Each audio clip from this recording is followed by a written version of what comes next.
Welcome, everybody. Rick DiClemente with starself.com and Astrology Unplugged.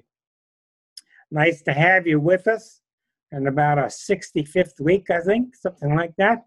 Tonight should be a lot of fun and very intriguing. I wanted to announce a couple things first. If you're not used to what we're up to or you're new to the program, this is like our fireside chat without the fire. And once I move, I'll be getting a green wall behind me and I'll put a fireplace up behind me. So it'll be virtual fireplace. We talk about all things astrology, and then some weeks, about once a month, we talk about other issues because there's so much growth going on, and that's what tonight's subject is. Spiritual growth and good things to look forward to, because we've talked so much in the past several months about bad things, and there are a lot of bad things. But there are a lot of good things, and that's what we're going to talk about tonight. So can I see a bunch of hands? Yay! I saw a couple. Let's go. Yay! There we go. All right. Announcements. My girl, Eliza Jane Brown, will be joining us February 1st. She will be doing the show, and I will just be turning in the knobs. And she will be talking about death and dying since she's a hospice worker. It's not going to be morbid. It's about approaching it mentally. And she's busy writing notes, and she'll be very good. She's also a 40-year astrologer, and she co-wrote my book with me. So she's going to be connecting it with astrology. She'll be on then. It looks like March will be Todd Foster, who is a remarkable Pittsburgh Reiki master of masters. He's also an incredibly talented with the pendulum. Very unbelievable. I try to get the very best people on here because, well, it just takes a while. You got to get your 10,000 hours in. But Todd's just phenomenal. He will be joining us then, probably in April. Another phenomenal person I just got a reading from yesterday will be Rebecca Bloom from Pittsburgh, and she is extraordinary with tarot. And I'm not going to put her on here to do readings for everybody. She's going to talk about tarot, and I will hang up a little sign how you can get a hold of her to get your own reading, but she's going to talk about it. She's just unbelievable, and she's just done this so long. So that's what's upcoming. Tonight it came to me to talk about all the good things that are happening, because we've done enough talking for a long time about how all of the decay of Pluto and all of the Pluto return and all the tough stuff in the society going to pot.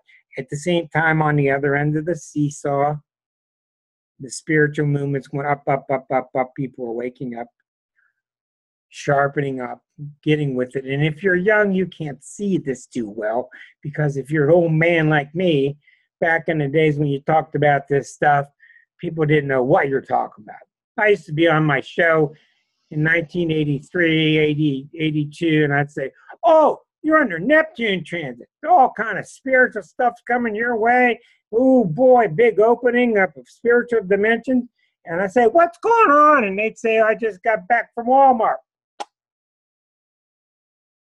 Or they would always say, I need to go to church more, or I don't go to church enough, or I go to church a lot.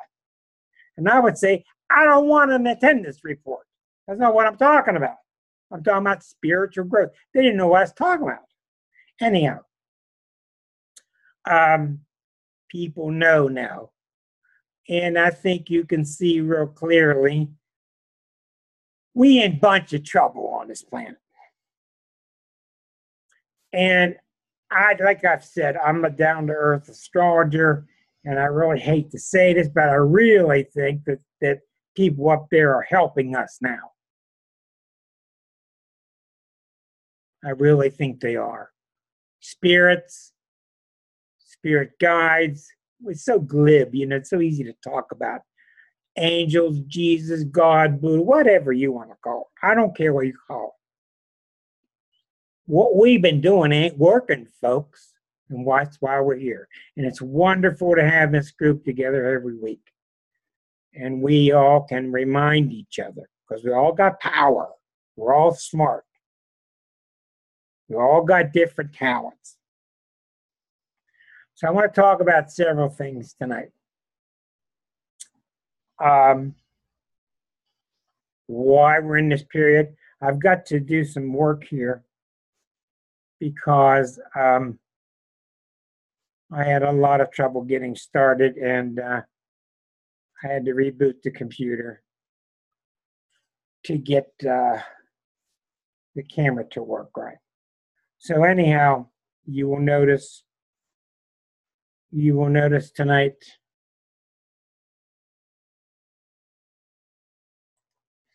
that where the planets are. Okay, there's where the planets are at the moment. You can see that the Sun and Pluto have the Sun has just crossed over Pluto. Neptune is largely by itself. One thing I realized is that in April, mid-April, Chiron is finishing the zodiac and going into Aries. Boy, was that a surprise. So April 17th, Chiron is going to complete its 51-year cycle and go into Aries, a new zodiac. And the last time this did this in 1968 in April, we couldn't notice it because there was such a huge revolution going on with Uranus and Pluto being together, and it was never discovered. It existed, but it didn't. Chiron existed, but it didn't until 77 when somebody saw it. So a planet does not exist till we see it. Sorry, you have to go, Waldo. We'll see you next time. So Waldo was discovered. No, Waldo was discovered.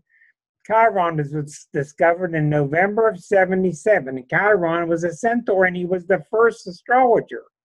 2 months later, I became an astrologer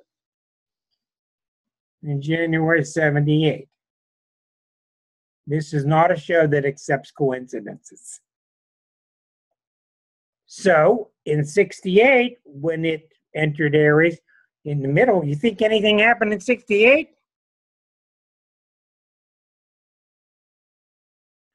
51 years later, it's going to go into Aries, and that's really significant. But again, it's going to be going into Aries while Pluto return is forming. All these other things are happening, major things, and it's hard to see anything clearly because they're mixed up with so many other subcycles. So we're going to do what we can in April. When these planets happen by themselves, it's easy to see. So we'll be talking about that. That's a phenomenal one. It's going to have to do with the two major sides of Chiron. One, your wound. The wounded healer, which means your wound eventually turns into your gift and into the healer part of you. Also, the part I focus on more is the part that's the hero's journey, finding my mission. I really see a lot of that happen with Chiron. So we're going to really see a lot happen in April, just after spring starts, which is an annual event. This is a 51-year event in April. Plus, there's a huge eclipse in April. Anyhow, to get started, I want you to realize, for example, that you all have Jupiter in your chart somewhere. And for example, Saturn will get to a point where it opposes your Jupiter. That means that where Saturn is in the zodiac now is opposite the point of where Jupiter was when you were born. Or Saturn gets to a right angle to it, or Saturn hits it by conjunction, or Saturn squares it from down here. But what I want to say to you is this, and it's very important. I picked this as an example for you. When Saturn hits your Jupiter, Saturn is the planet of making sure it's conservative, watch out, be careful. Jupiter is the planet that's opposite. Oh, just try it, let it go, Bette Midler, woohoo, let the party continue. Well, in the old days, and I'm still guilty of doing it, I still fall in the trap after 40 years. When Saturn hits your Jupiter, Oh, you better get more conservative. Oh, you better stop wasting stuff. Oh, you better watch out. You better start tightening your belt. Well, the reason I'm bringing this up is this applies to all transits. A transit is a moving body compared to a natal chart, or it's a moving body compared to another moving body. It's a moving planet. When Saturn hits your Jupiter, this old stuff of all the scare tactics from these books is wrong. It is you. Both the Jupiter and the Saturn are you. What you will find, and that's why when I nail these things, I'll almost always, 90% of the time, when I nail this with a client, they say to me, what word? Funny. Oh, that's funny. Oh, that's funny. I was just thinking it. Oh, that's funny. Boy, isn't that funny? When I don't hear funny, I know there's a problem. When Saturn hits your Jupiter, what you should be feeling is, boy, it sneaks up on you. It's very subtle, starts to populate your thoughts. And after it leaves, it starts the lesson. Boy, I've been putting my foot in my mouth a lot lately. My Saturn's hitting my Jupiter. I need to be more conservative. Boy, I've been wasting a lot of time lately. Boy, I've been too rude lately. I've been too flippant. I've been too unprepared. You see the point? Your Saturn is lining up with your Jupiter that's been working and working and working every day. So when your Saturn hits it, it's not the Saturn out there. It's the wise, stable, wisdom part of you lining up with that other part that needs to be like it is. But every now and then planets need to be picked up, washed off, dusted up, honed a little bit, shaped, and put back down. They need to be renewed. They need to be reworked.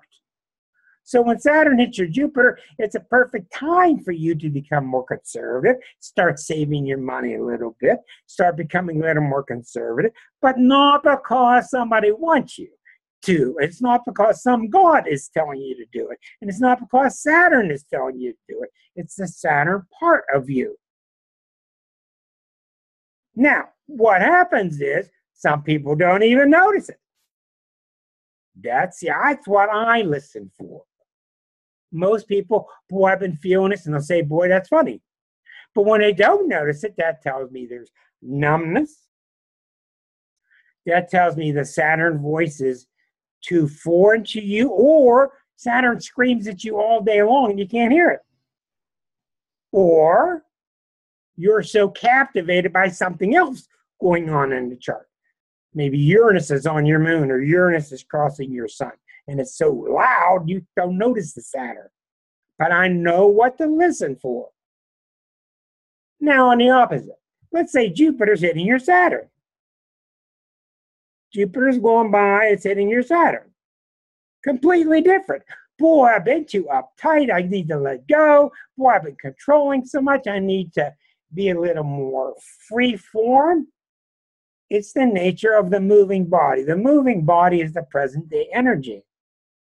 And when you do that versus when you don't, it's not that when you do that you win, and when you don't do it you're going to lose. When you do that, you're in sync with yourself. That's why you win. You're in sync with yourself. And guess what? When you're in sync with yourself, you're in sync with God's energy. You're in sync with Goddess energy, whatever you want to call that. Holy Spirit, small voice inside. There's a voice that's guiding us. You all know this. You're in sync with it. All of us fall off the horse. We all fall off the boat. We fall into the water. We always do. That's just human. But the trouble is if you don't hear it, or if you got messages all your life that's bad, that's my job as an astrologer to see, are you hearing this energy in a healthy way? Do you understand it? Do I need to make it clear to you? But mostly what I do is I confirm it. Yes, you're right. That's what's going on. And then sometimes the client, well, most times the client doesn't understand the energy real clearly, and I clarify a little bit, which is what us Capricorns do, and that helps them. So that's what the planets are doing. So when I talk about this massive Pluto return that's going on worldwide, well, it's going on in the United States chart. Pluto's at 26 Capricorn. Pluto will be back in the year 2020 at the same spot. It's hitting our chart, which is why the US is going through so much change. But since we're the leader of the world, it's hitting everybody. That's different than Pluto being opposite Saturn, or coming up soon. Pluto and Saturn are going to be together. The two transiting bodies will be together. That's for everybody on the planet too, just because that's where the planets are. But when you're going through a Pluto return of great turbulence and disillusion about what the USA is, and when you're going through Pluto opposite the Sun in the United States chart, and we're just trying to decide our new mission, all of those things are threatening. And you see a lot of nastiness, and you see a lot of dirt, and you see a lot of corruption, etc. But what you're not seeing many times is that Pluto is rising in you. And when Pluto rises in you, it means you're ready to get rid of the pony. I'm going to take the pony out to the zoo, out to Ponyland, and give him to the kids. Thank you so much, pony. And give me my thoroughbred. Because you don't have a choice. It's not because Pluto's shoving the thoroughbred down your throat. It's because it's time for you to get on the thoroughbred. And if you think you can control things, then good luck and send me the book that you're reading.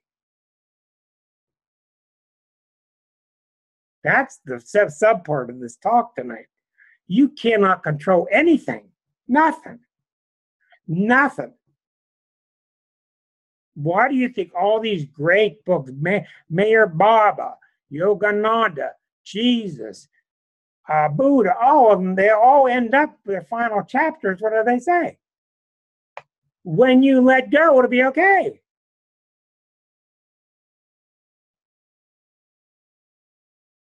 That's not some magic sit on a mountain Zen thing. That's just how it works.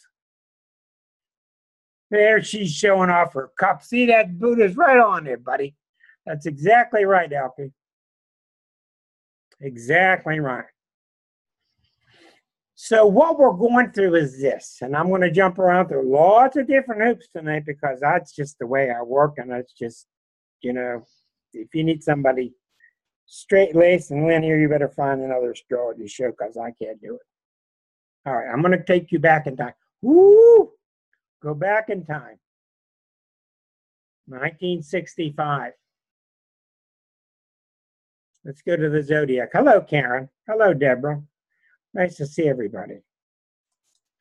I want to show you something about the zodiac here. I want to go to, in the Wayback Machine. We're going to go back in the Wayback Machine. We're going to go to October 8th. I'll get it on your screen. 1965. That's not what I want. That's not what I want. I want this one. October 8th, 65. Let's stop sharing and start it again. Okay. All right, let me get this exactly right. I'm within hours here. Uranus, Pluto. Okay, right there. Okay. Do you see in October 8th of 1965, Uranus and Pluto are together? Pluto, 256 years around the sun. Uranus, 84 years around the sun. Every now and then they meet up, and that is cataclysmic.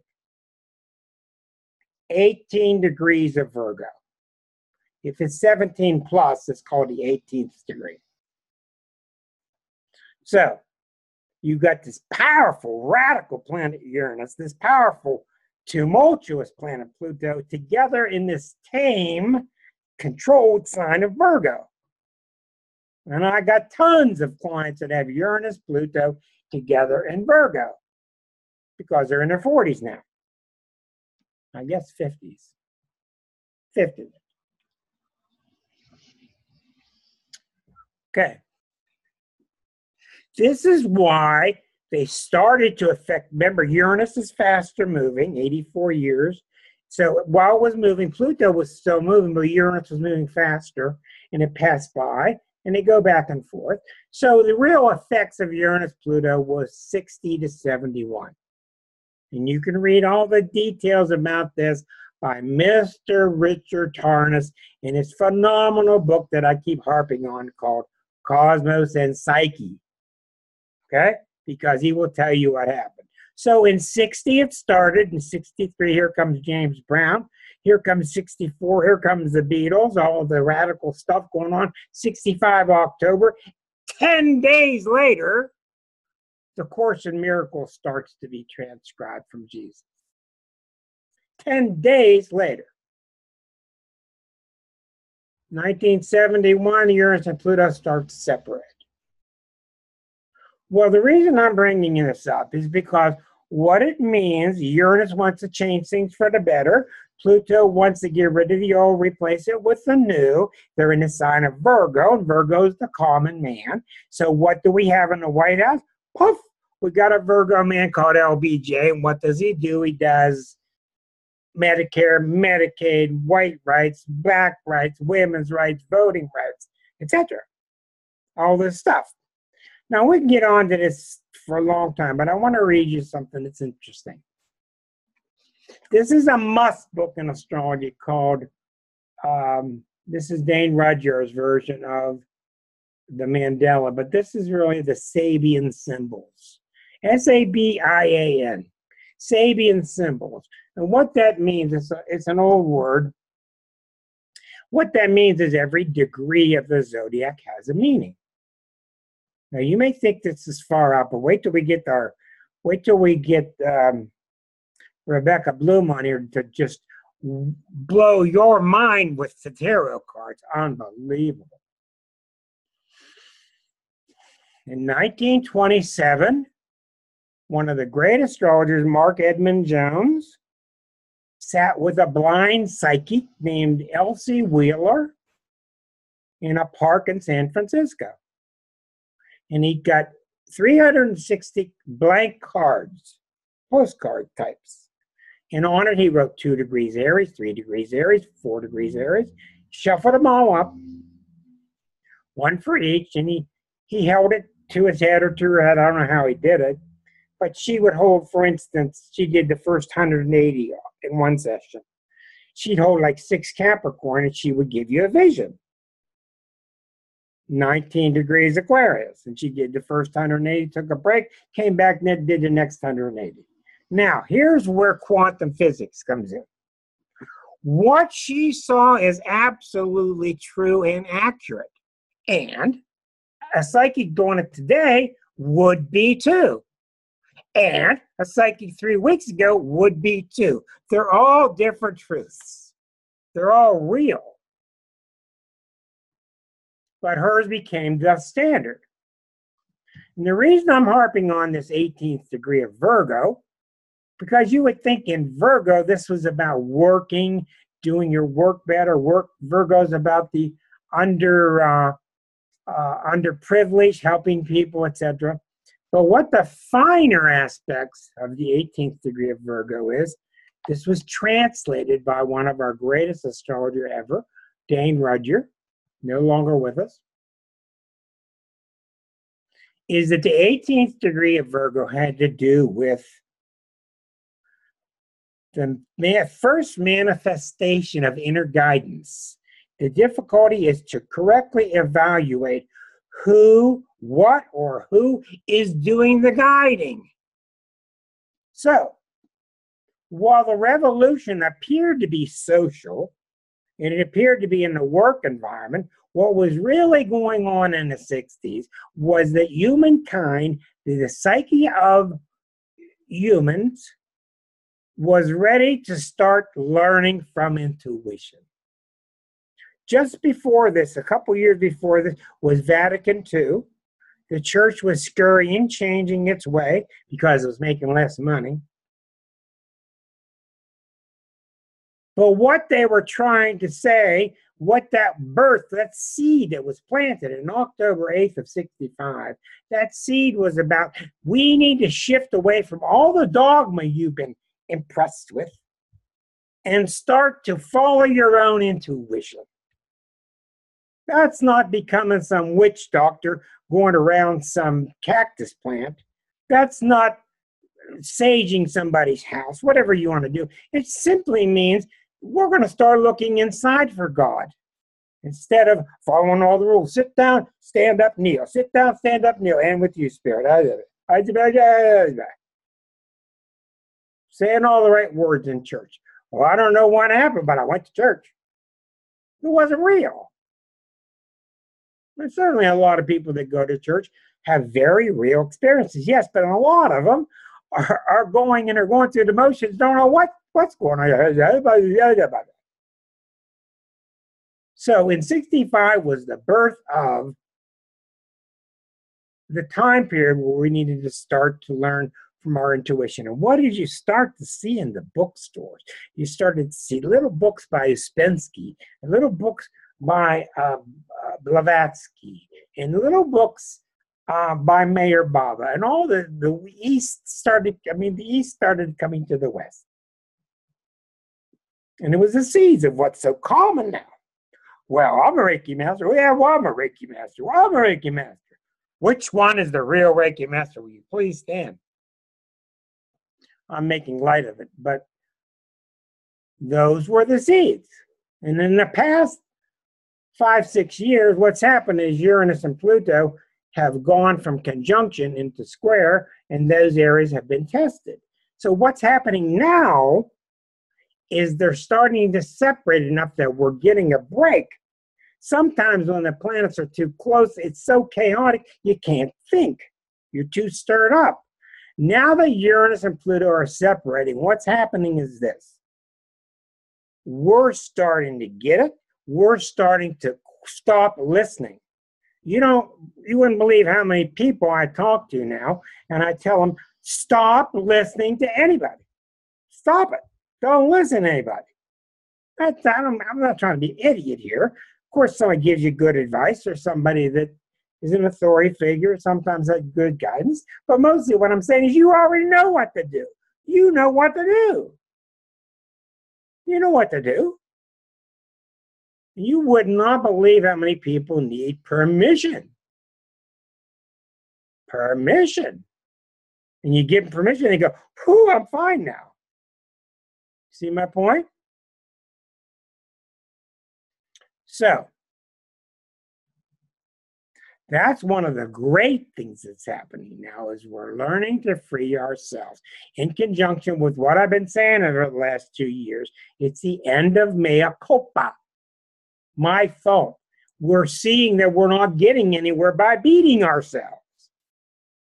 So all these things are preparatory stages. I told you this story recently. I'll say it again.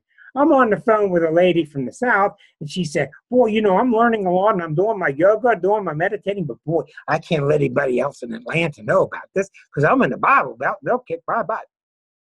And then I'm talking to a lady in Arkansas. She's saying the same thing. I can't let anybody know about this because I'm Baptist church.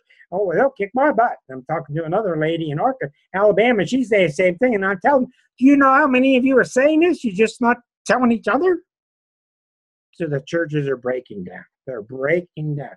And I'm really all for it. Now, the church is wonderful if you're seeking God and you're seeking fellowship. That's fabulous. But if you're seeking this phony church, which you come in to feel bad and, oh my God, and feel bad about your sins and, oh, somebody's got to save me and all this stuff, it's dying. And people are scared to death that it's dying. But it's okay because it's being replaced by the real thing. And the real thing is that you are sinless, you are guiltless, You will be okay. You have a love center inside of yourself. That's the other side of this stuff that's going on now.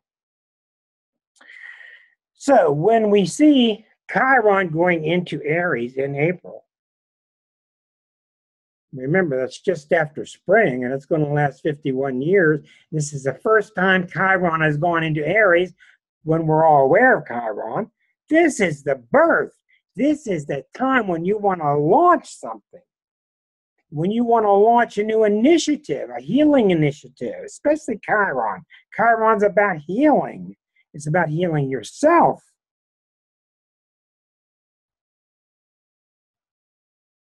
This is the time to come to terms with your issues. See, we got an unconscious thing of thou shalt not win. If you win, you're doing something wrong. You're bad. You should be guilty. And that doesn't make any sense, and it's getting thrown out. And if you can't get with the boat, you're going to sink. Why? If you can't get on the boat, you're going to sink. Not because somebody's keeping you underwater, but because you can't get on the boat. And the big thing I see is we're changing all this stuff. We're getting away from all the rule-based issues. We've been given, we have taken, we have swallowed, we've been fed a bunch of rules. Your behavior is questionable here, Mr. DiClemente.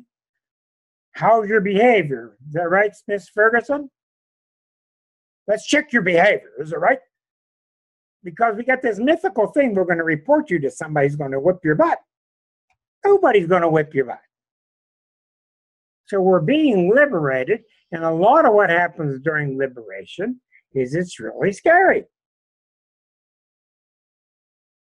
You wouldn't believe how many times, no, it's not time to decide your personal rules. There are no rules. It's time to decide that your rules are something you're making up, and you're going to pretend, okay, what are my rights? You don't have the right. Yes, I do. You don't have the right. There's no rights. Nobody has any rights. It's just another opinion.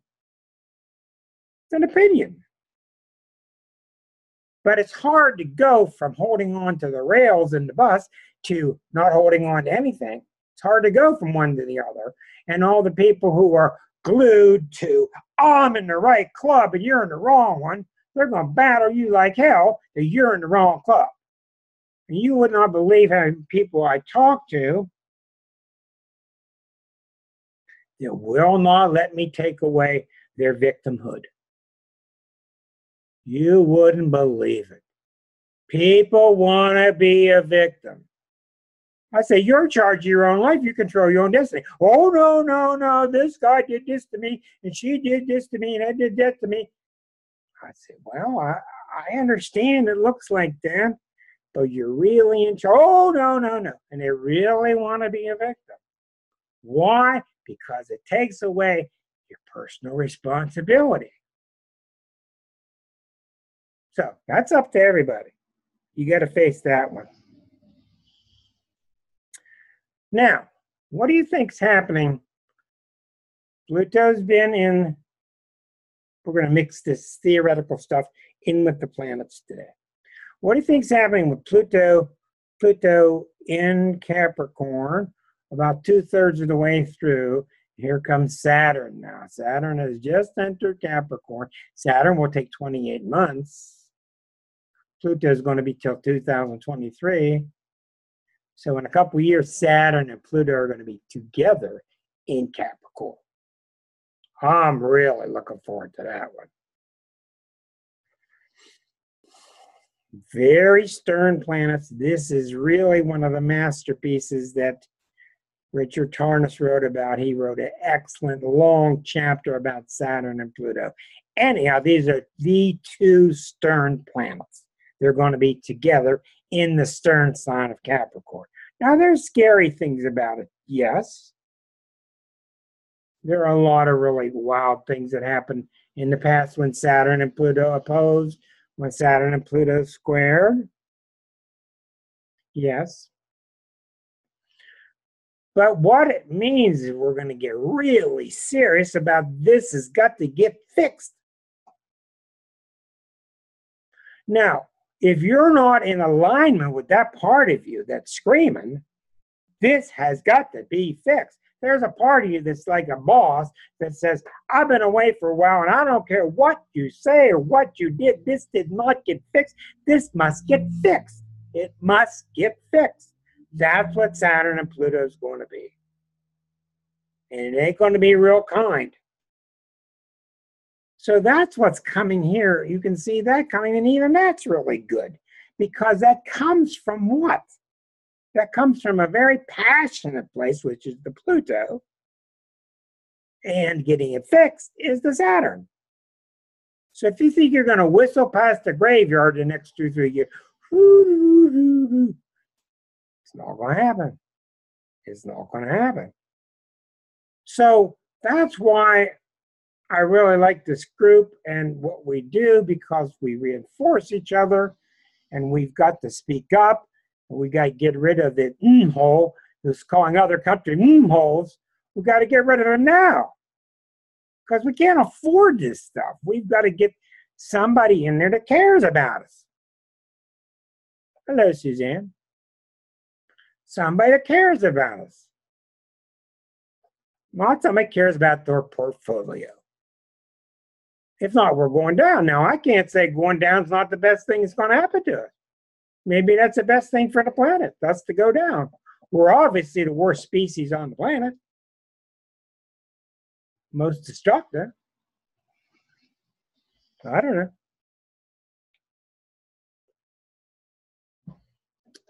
Neptune in Pisces.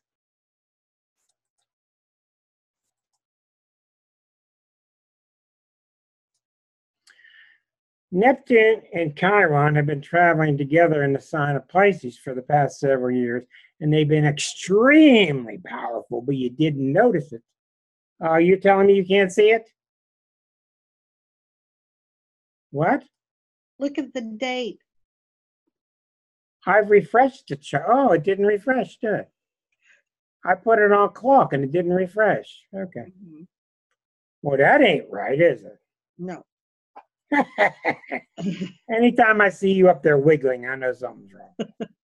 Okay, here we go. See, I got a monitor here, but I didn't look at the 65 part. Okay. One moment, please. That's better. Adjust the heat in here. All right. All these things are going on at once.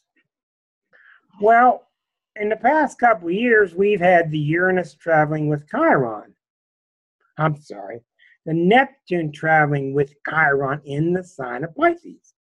Neptune is the ruler of Pisces. Chiron is well suited in Pisces. And when they've been together, it's been all about the wounded healer with Neptune, who's the godly healer. So this is why, and it's been hard to notice this, because it's very subtle energy, Neptune and Pluto. I'm sorry, Neptune and Chiron. Anything in Pisces is very subtle.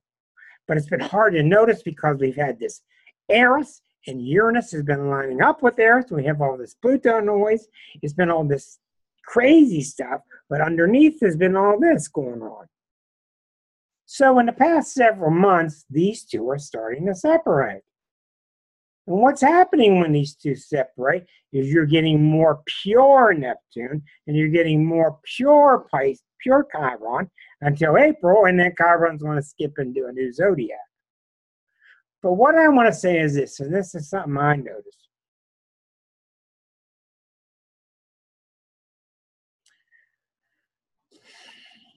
What I'm enjoying now, watching, now everybody goes through their different stages.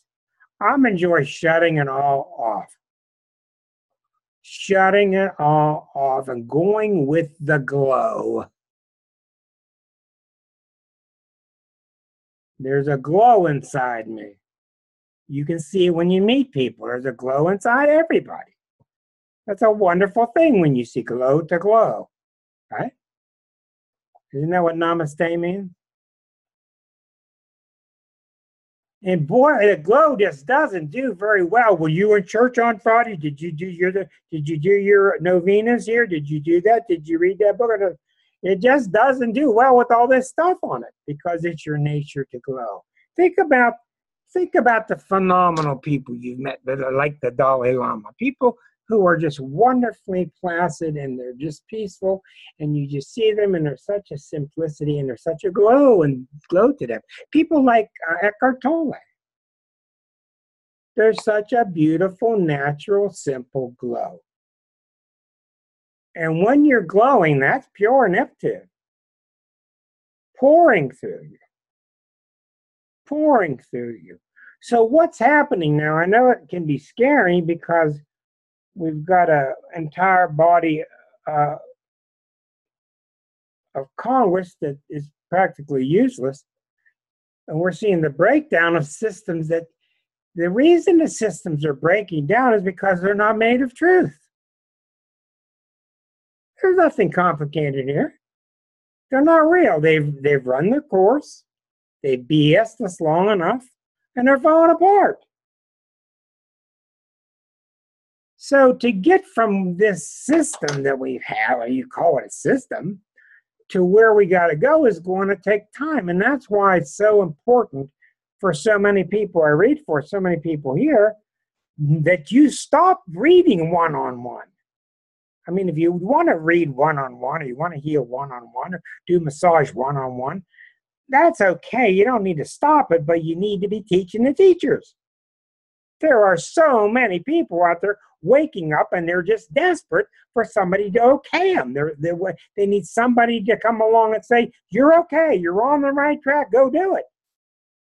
People come to me, I almost start sobbing at times because they're so heartfelt reaching for their mission. They want to know. And they'll tell you everything about rape, everything. They'll tell you everything about their lives. Put it on the table just because they want free of it. They want free of it. It's a huge, powerful Neptune part of us. And see, we don't notice it because it's so quiet. But Neptune is screaming at us now. And Neptune is that part that says, I don't want your rules. I want the truth. I want the truth. And if you want to understand Neptune, just be with a little baby while baby reaches up and grabs your little finger and it looks at you so innocently. That's pure Neptune.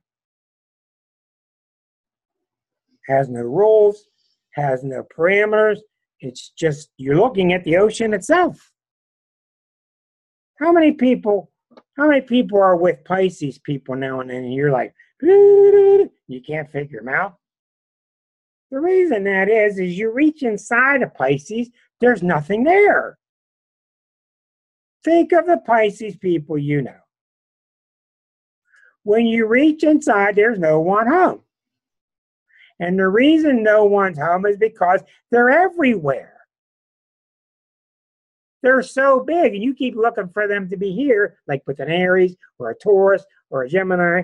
There's a self that's more defined. A Pisces is everywhere. This is why they're usually lost, or they're usually into drugs or alcohol or escaping. They can't handle the vastness of it.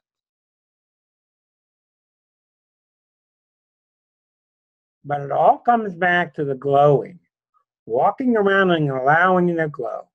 Allowing the glow. And when you allow the glow, what do you get? You get another G word. And I got that nice little smile coming out of Susan Ferguson, and it's wonderful. You get the G word. What's the G word? Grace. And then people go, oh, I've been manifesting stuff left and right this week. You have been manifesting nothing. You're kidding yourself when you're manifesting. God's always manifesting through you if you just let it happen.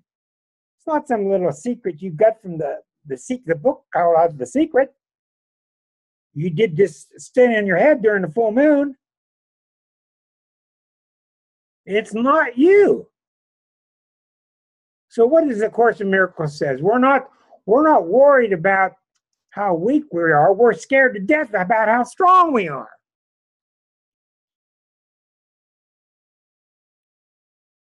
So that's the revolution going on. We're scared to death how strong we are. And that's why we got to speak up. We got to speak up and get this clown out of the White House. We got to speak up and get these churches down that are teaching the wrong stuff, that are teaching you falsity and teaching you about guilt, and support the people like Eckhart Tolle, the people speaking the truth that don't want to corral it for themselves. They want to show you that you got it like we all got it.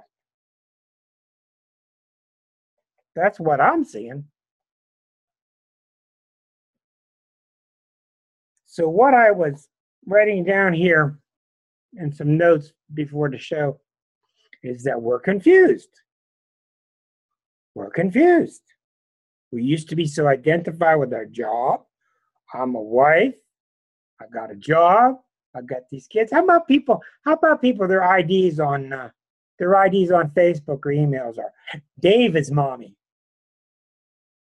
That's really sad. That you're identified with who you are the mommy of. It's understandable. It's good that you're a good mommy. But you see, we're rising above it. But it's going to take time. And we're really going fast. We're really evolving very quickly. It's really happening.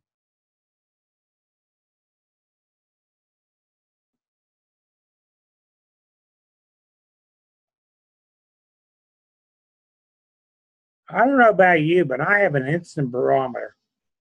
When I'm doing the wrong thing, I just know I'm off track. Nothing works. I don't feel good. I fall down. I run out of gas. People yell at me. Bleh. And when I'm doing the right thing, it's usually when I give up. Everything's going fine. So when people come in for a reading, I hear all of that. Blah, blah, blah, blah. I hear all that. I'm listening.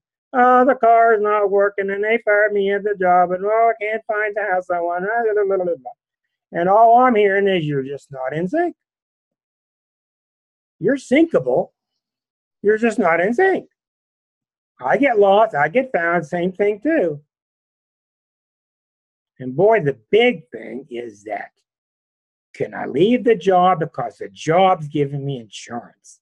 Can I leave the job because the job's putting meat on the table? Well, if you worry about it, then you're going to need the insurance. Once again, we go back to our memories of people around us that are glowing, and they're peaceful, and they're beautiful, because you can sense that they know that they're an extension of God energy. They're an extension of that glow. Which is why I've said, I rephrased this last night. Let's see.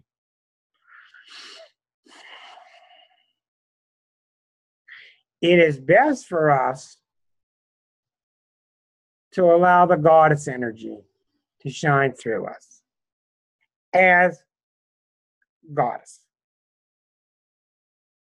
God, I had a God experience. I think I told you a little bit about it, where a guy did Reiki on me once, and I thought, oh, well, he helped me with my headache, and I walked away, and I drove away, and I didn't think anything of it. And on the way home, I had an experience of another entity coming into me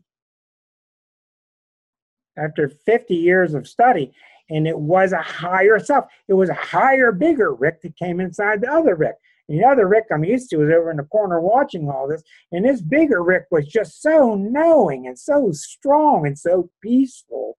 And that's what God is. Part of it anyway. I don't have all the answers. And I knew I'd screw it up.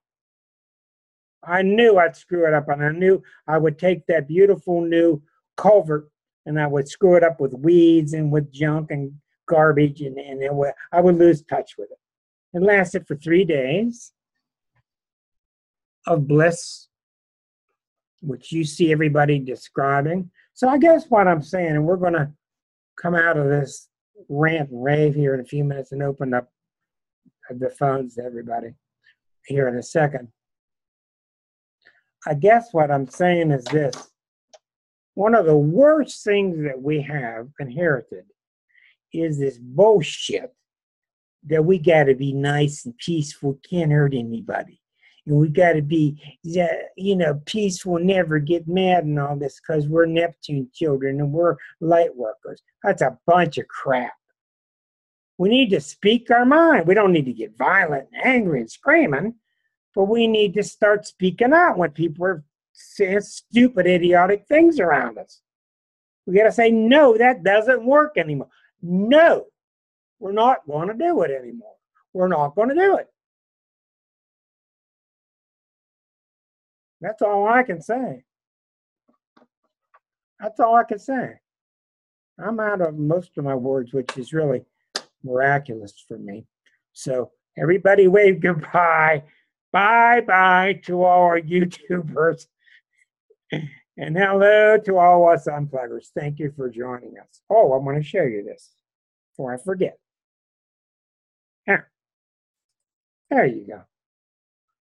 If you want to join us every Thursday night, 8 o'clock, go to starself.com/unplugged. Thursday nights, 8 o'clock Eastern, go to starself.com/unplugged. And that'll show you the links, and you can go clicky and be in with the rest of us weirdos. Hey, thank you for joining us. Good night.